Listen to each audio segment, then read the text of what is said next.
हाँ जी, कैसे हैं आप सब? मुझे लगता है आप लोग अच्छे होंगे। स्वागत है आपका एक और नई वीडियो में, जहाँ हम सीखेंगे लारावल के अंदर सबव्यू क्या होता है। तो चलिए सबसे पहले हम अपने स्लाइड पर चलते हैं और ये देखते हैं कि इस लारावल के अंदर सबव्यू क्या होता है। अब मेरे हेयर स्टाइल पे अभी आप बिल्कुल भी मत जाइएगा। ये बेसिकली थोड़ा सा लंबा पार्ट है, किसी और वीडियो में इसके ऊपर चर्चा करेंगे। फिलहाल तो अभी हम, बाय द वे, मैंने हेयर कटिंग कराया है और थोड़ा सा छोटा हो गया है ये बेसिकली। कोई दिक्कत नहीं है, बाकी बाद में देखेंगे। इवेंचुअली धीरे धीरे हो ही जाता है सारा कुछ। तो चलिए स्लाइड शो पे चलते हैं और देखते हैं सब व्यू क्या होता है लारावेल के अंदर। सब view is a small use reusable blade file that you include inside another view.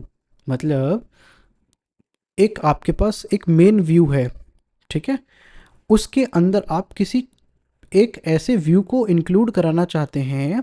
एक व्यू के अंदर आप दूसरा व्यू इंक्लूड कराना चाहते हैं, ठीक है। पर जो दूसरा व्यू जो आप इंक्लूड करा रहे हैं वो रीयूजेबल कंपोनेंट हो सकता है। एक तरीके से आप उसको कंपोनेंट बोलिए, मतलब छोटा सा पार्ट, यूआई का पार्ट। ठीक है, आगे देखते हैं वो क्या होगा, बट फिलहाल अभी आप इसमें बने रहिए। यानी कि हमने देखा कि एक सब व्यू क्या है, रीयूजेबल ब्लेड फाइल होती है बेसिकली। होता है एक तरीके का, जो सब व्यू है वो व्यू ही होता है, व्यू का पार्ट है। तो सब व्यू भी व्यू ही हुआ एक तरीके से, है ना, डायरेक्टली इनडायरेक्टली। तो इसको हम, ब्लेड फाइल को हम क्या करते हैं, व्यू वाली ब्लेड फाइल को एक अनदर व्यू में इंपोर्ट कराते हैं। यानी एक व्यू को दूसरे व्यू में जब हम इंपोर्ट कराते हैं, ठीक है, इसको इंक्लूड कराते हैं, यूज़ करते हैं, तो उसको हम सब व्यू बोलते हैं। ठीक है। अब ऐसा कुछ कॉन्सेप्ट जो है बहुत अलग से नहीं होता है, बट लारावल में ये दिया गया होता है। मैं आपको लारावल के डॉक्यूमेंटेशन पे लेके चलूँगा और यहाँ पर मैं आपको दिखाना चाहूँगा बेसिकली सब व्यू, सब व्यू। ठीक है। तो ये क्या है, बेसिकली ब्लेड टेम्पलेट मेन जो होता है ब्लेड फाइल के अंदर, इंक्लूडिंग सब व्यू नाम से एक टॉपिक है, ये आप पढ़ सकते हो। उसकी ज़रूरत भी नहीं है, हम लोग पढ़ा देंगे आपको। अगर पढ़ना चाहो तो और अच्छी बात है, थोड़ा सा डीप डाइव कर सकते हो, नहीं तो हम इसमें बता ही देंगे जो भी है वीडियो में। ठीक है जी।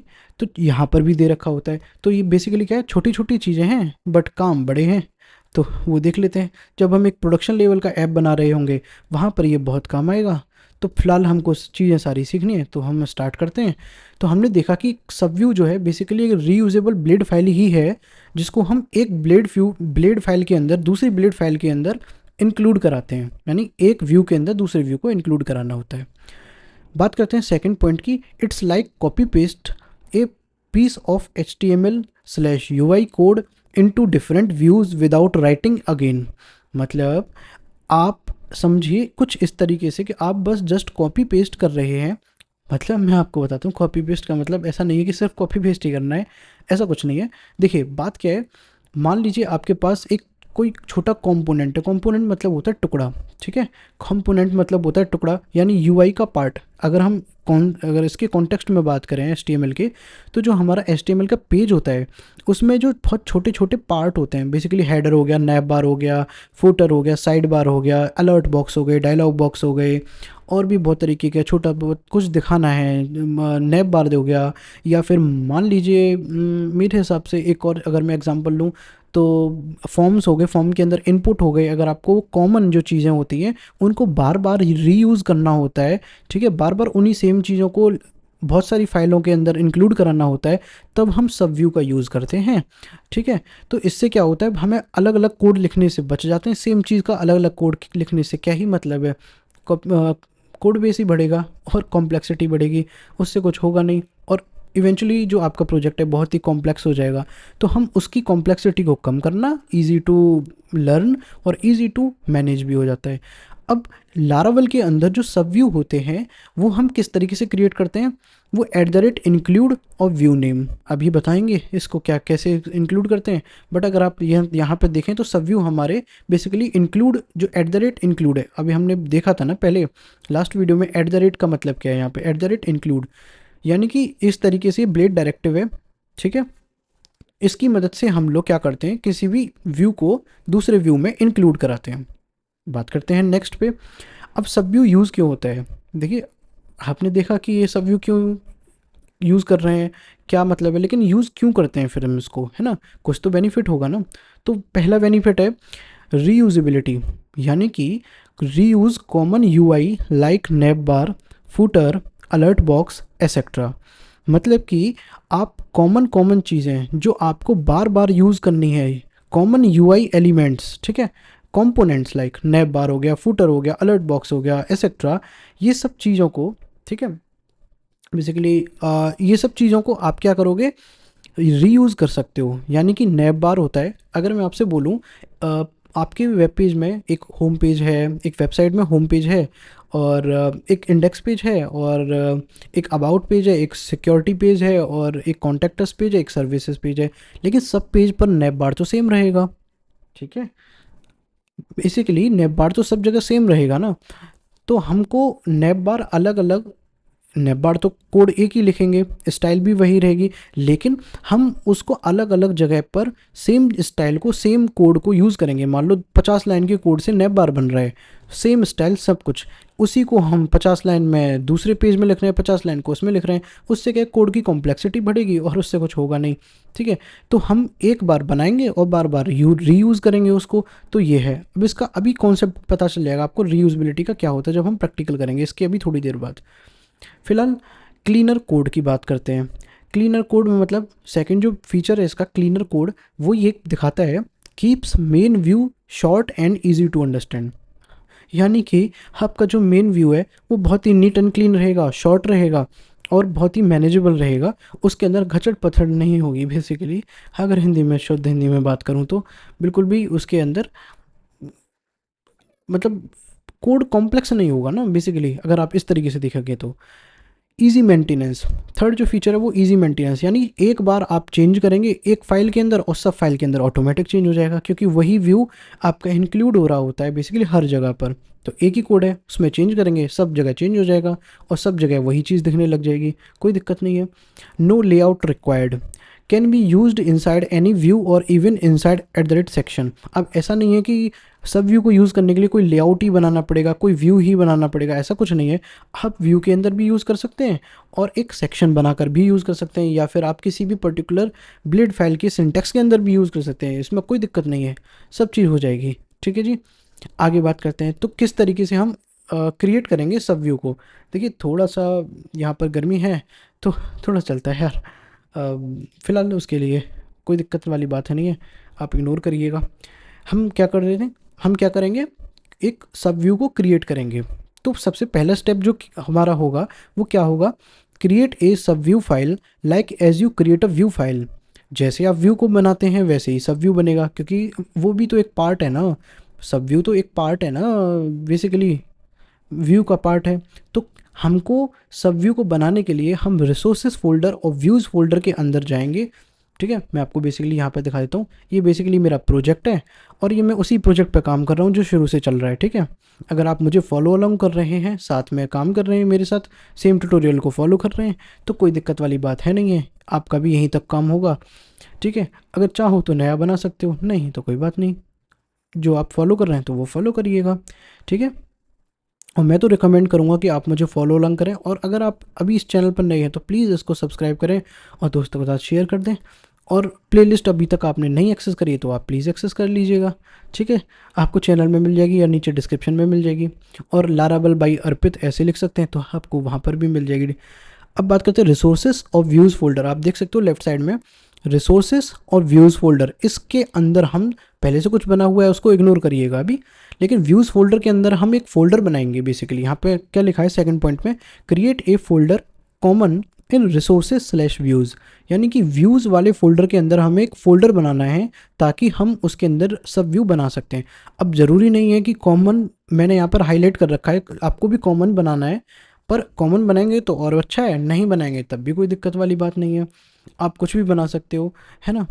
और सब व्यू नाम से भी बना सकते हो, कुछ भी बना सकते हैं, उसकी कोई इतनी बड़ी दिक्कत है नहीं है जी, उसमें कोई बात नहीं है, आप कर सकते हो, ठीक है। बस जस्ट अ फोल्डर नेम है वो, तो आप कुछ भी बना सकते हैं। मैं क्या करूँगा, व्यूज़ के नाम पे राइट क्लिक करूँगा और देखिएगा यहाँ पर एक न्यू फोल्डर क्रिएट करूँगा, और यहाँ पर अभी के लिए मैं कॉमन नाम से बना लेता हूँ, ठीक है।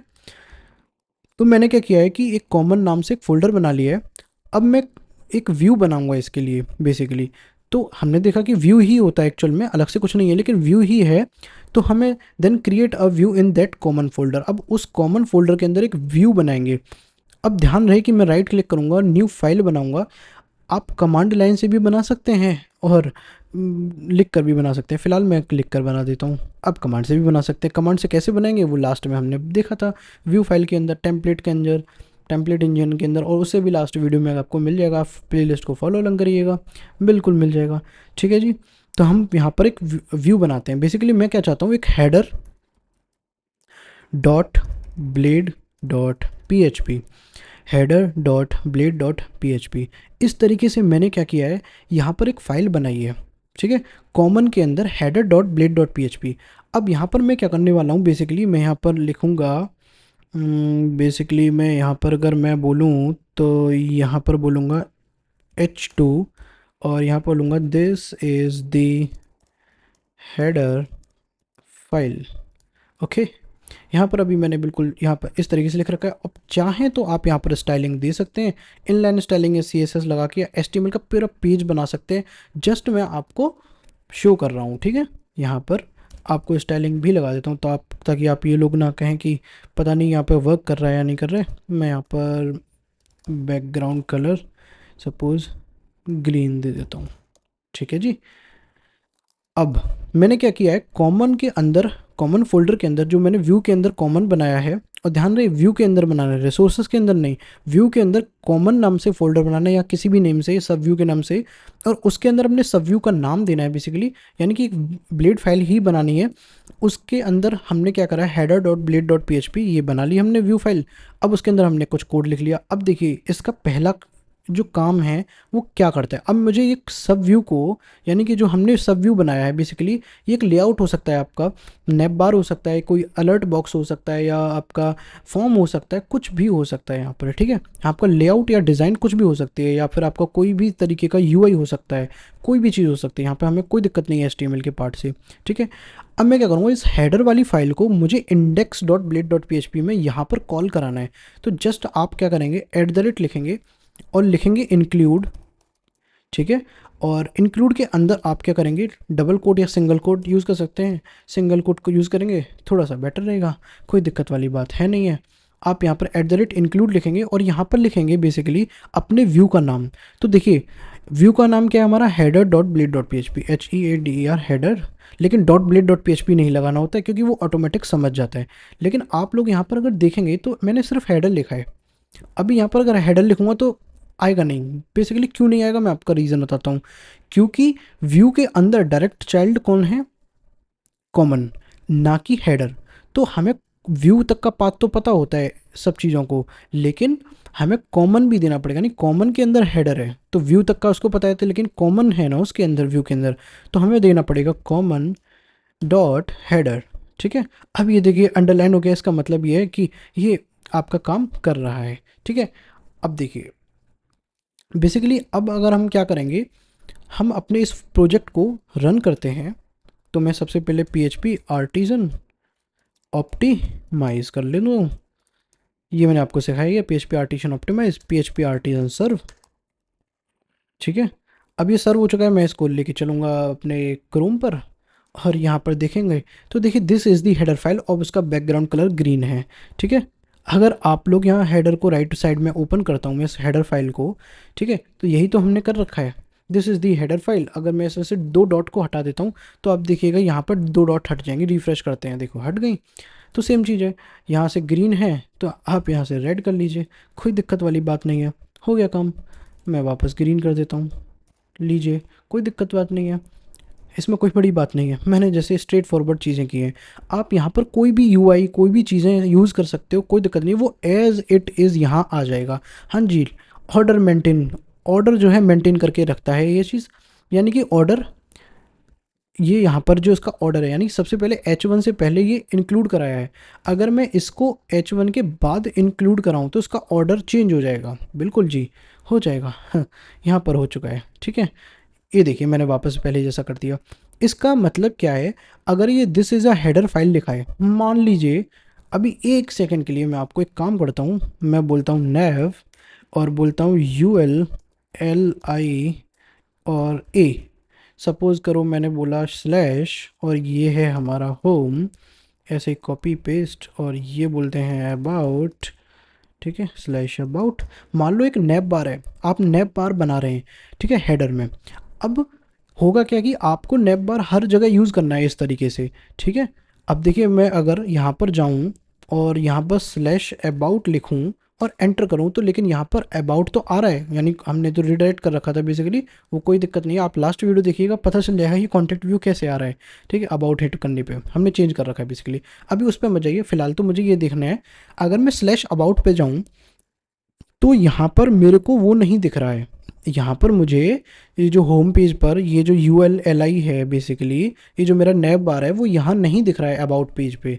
तो मुझे यहाँ पर भी दिखाना है, तो मैं क्या कर सकता हूँ, जस्ट अभी हम क्या करेंगे, अबाउट अस पे जाएंगे और यहाँ पर भी सेम काम कर देंगे जो हमने index.blade.php में किया है, यानी कि इंक्लूड कर देंगे। मैं जस्ट टाइम सेव के लिए कॉपी पेस्ट कर रहा हूँ, लिख भी सकते हो, इसमें कोई दिक्कत वाली बात है नहीं है, ठीक है जी।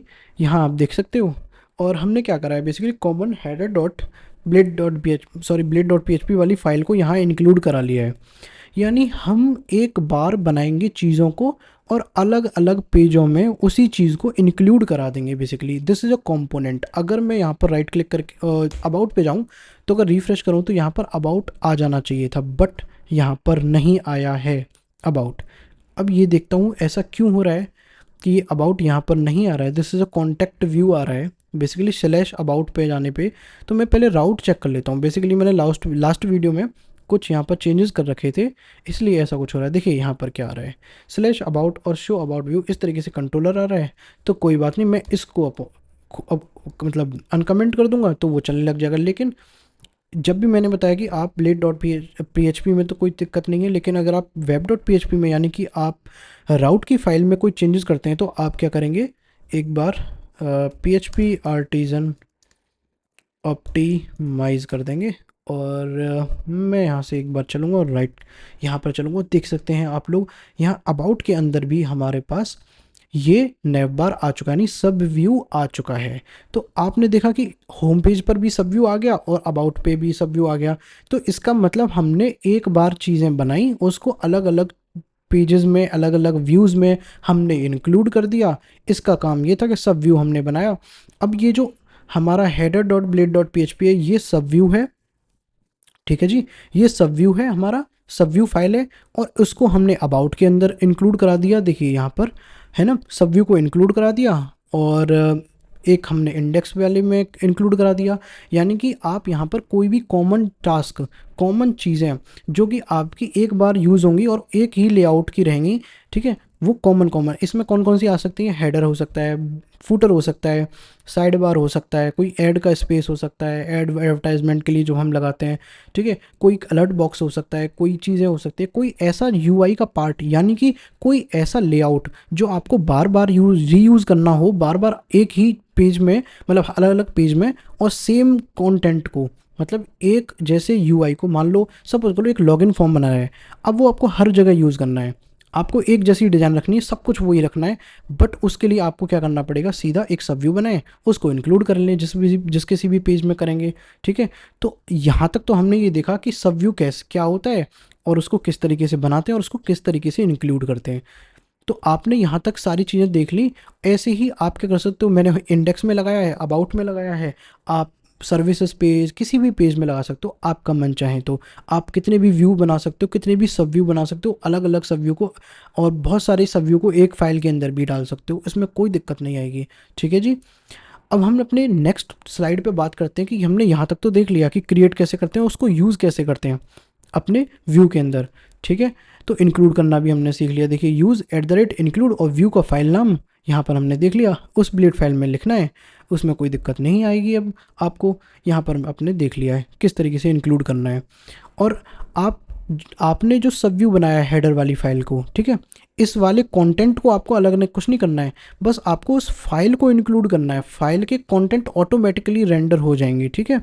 तो यही तो बोल रहा है, इट विल रेंडर दैट सब view content in any blade file, किसी भी ब्लेड फाइल में आप रेंडर हो जाएगा, किसी भी ब्लेड फाइल में अगर आप उसको इंक्लूड करते हैं सब व्यू को तो रेंडर हो जाएगा ऑटोमेटिक, ठीक है जी। यहाँ तक आपको समझ में आ गया। अब आगे बात करते हैं, लास्ट टॉपिक है पास डेटा टू सब व्यू, ठीक है, यानी कि हम अपने सब व्यू के अंदर डेटा कैसे पास कर सकते हैं। अब देखिएगा in main blade file where you are including सब व्यू, जहाँ आप सब व्यू को इंक्लूड कर रहे हैं, जैसे कि मैं इंडेक्स में कर रहा हूँ और अबाउट में कर रहा हूँ, तो मैं अपने इंडेक्स पेज में चलूँगा और यहाँ पर क्या कर सकता हूँ, बेसिकली यहाँ पर जहाँ हम इंक्लूड करा रहे हैं, ये जो आप देख सकते हो हाईलाइट किया है मैंने, जो आपने सिंगल कोट लगा रखा है जहाँ आपने फाइल को इंक्लूड कर रखा है, बेसिकली इंक्लूड वाले ब्लेड सिंटेक्स के अंदर यहाँ पर आपको कॉमा लगाना है सिंगल कोट के बाद, और यहाँ पर आप एरे के अंदर पास करेंगे डेटा को, ठीक है, की वैल्यू पेयर के अंदर। अब देखिए मैंने लिखा, मान लीजिए नेम, और मैं यहाँ पर एक डेटा पास कर दूंगा एज अ स्ट्रिंग, मान लीजिए मैंने बोला अर्पित, ठीक है जी। अब मैं यहाँ पर आपको एक बार दिखाना देना चाहता हूँ, इंक्लूड सब व्यू कॉमा एरे के अंदर हमने की वैल्यू के अंदर डेटा पास किया। आप अगर ये देखें वैल्यू के अंदर डबल कोट लगा रखा है, ठीक है, तो मैंने डबल कोट में पास कर दिया। अगर आपके पास कोई, ये तो स्ट्रिंग है, अगर कोई इंटीजर डेटा होता तो आप बिना डबल कोट के आप डेटा पास करते, कोई वेरिएबल होता तो आप उसको डॉलर लगा के लगा सकते थे बिना सिंगल कोट के या डबल कोट के, ठीक है, हो गया काम। यहाँ तक आपका काम पूरा हो चुका है। अब देखिए here we are passing data in a key value pair in an array, यहाँ पर हम क्या कर रहे हैं, एक की वैल्यू पेयर के अंदर डेटा पास कर रहे हैं एरे के अंदर, ठीक है। देखिए एरे के अंदर क्या कर रहे हैं, हम डेटा पास कर रहे हैं की वैल्यू पेयर में। अब आपको पता है कि एरे क्या होती है, अगर नहीं पता है आपको तो कोई दिक्कत वाली बात नहीं है, आप बस इतना समझिए एरे एक तरीके का डेटा स्टोरिंग फॉर्मेट है, ठीक है। वेरिएबल एक तरीके से जैसे डेटा को स्टोर करता है, वैसे ही एरे क्या करता है, सिमिलर टाइप ऑफ वैल्यूज़ को, बहुत सारी वैल्यूज़ को, अलग अलग वैल्यूज़ को सिमिलर टाइप्स की स्टोर करता है। बस अभी बिल्कुल इतना समझिए, मैं बिल्कुल एग्जैक्टली सारी चीज़ें समझाने वाला नहीं हूँ इस वीडियो में, क्योंकि वो उसका पार्ट नहीं है। और अगर आप चाहो तो पीएचपी के ऊपर मैं ट्यूटोरियल भी बना सकता हूँ, उसमें कोई दिक्कत है नहीं है। तो सारी चीज़ें आप अगर सीखना चाहते हैं तो आप कमेंट बॉक्स में आप मुझे कमेंट करिएगा, तो मैं पीएचपी के ऊपर ट्यूटोरियल भी ले आऊँगा, ठीक है। फिलहाल आप इतना समझ सकते हैं कि एरे के अंदर हम डेटा पास करें ताकि हम मल्टीपल वैल्यूज़ को एक साथ पास कर सकते हैं डेटा के अंदर। एंड इन सब व्यू फाइल, अब आप उसको, यहाँ पर हमने डेटा तो पास कर दिया, यानी कि नेम हमारा की हो गया, वैल्यू हमारी अर्पित हो गई, यहाँ से हमने डेटा पास कर दिया। यानी कि ये बोल रहा है इंडेक्स पेज से हमने हमने क्या करा है, इंडेक्स पेज से हेडर फाइल को, यानी कि हेडर वाले जो हमारा सब व्यू है, यहाँ पर हमने कुछ नेम पास किया है, ठीक है। यहाँ से एक वैल्यू पास करी है बेसिकली अर्पित, जिसकी की है नेम।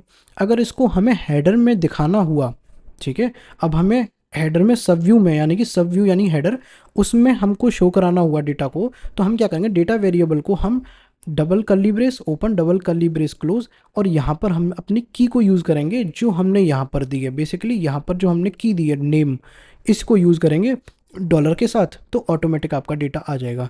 तो देखिए मैं चाहता हूँ यहाँ पर होम की जगह मैं कुछ डबल ओपन कर्ली ब्रेस और डबल कर्ली ब्रेस क्लोज कुछ इस तरीके से लिखूंगा, और यहाँ पर डॉलर लिखूंगा और नेम लिख दूंगा, ठीक है। यहाँ आएंगे, जो नेम है हमारी की, उसको एज इट इज़ यहाँ लिखना है, अपर केस नहीं होना चाहिए, लोअर केस ही रहना चाहिए, और अंडरस्कोर यूज़ कर सकते हो अगर एक से ज़्यादा वर्ड हैं तो, ठीक है। जैसे माई नेम होता, वो भी करके दिखा देता हूँ, कोई दिक्कत वाली बात नहीं है। माई होता तो मैं डैश लिख भी सकता था, बट मैं अंडरस्कोर ज़्यादा प्रेफर करता हूँ, और रिकमेंडेड भी ये होता है कि आप अंडरस्कोर जहाँ पर लगाएं तो एक बाई डिफ़ॉल्ट आप लगा सकते हो, कोई दिक्कत वाली बात नहीं है। लगाने को आप डैश भी लगा सकते हो, कोई दिक्कत नहीं है, बट फिलहाल ये लगाना ज़्यादा बेटर है। माई नेम ऐसे लिखा तो मेरे को जो नाम यहाँ पे लिखा है तो मुझे यहाँ पर भी वही चीज़ लिखनी पड़ेगी, माई अंडरस्कोर नेम, ठीक है। बस डॉलर लगाना ना भूलें क्योंकि ये एक वेरिएबल है, ठीक है। यहाँ तो आपका एक वैल्यू की तरह काम कर रहा है, की वैल्यू की तरह काम कर रहा है, बट जहाँ आप इस फाइल में प्रिंट करेंगे तो वो एक क्या हो गया, वेरिएबल हो गया। तो डॉलर के साथ माई नेम लिखा आपने, तो यहाँ पर वो नेम प्रिंट हो जाएगा, इसकी वैल्यू अर्पित, ठीक है। माई नेम की जगह अर्पित आ जाएगा।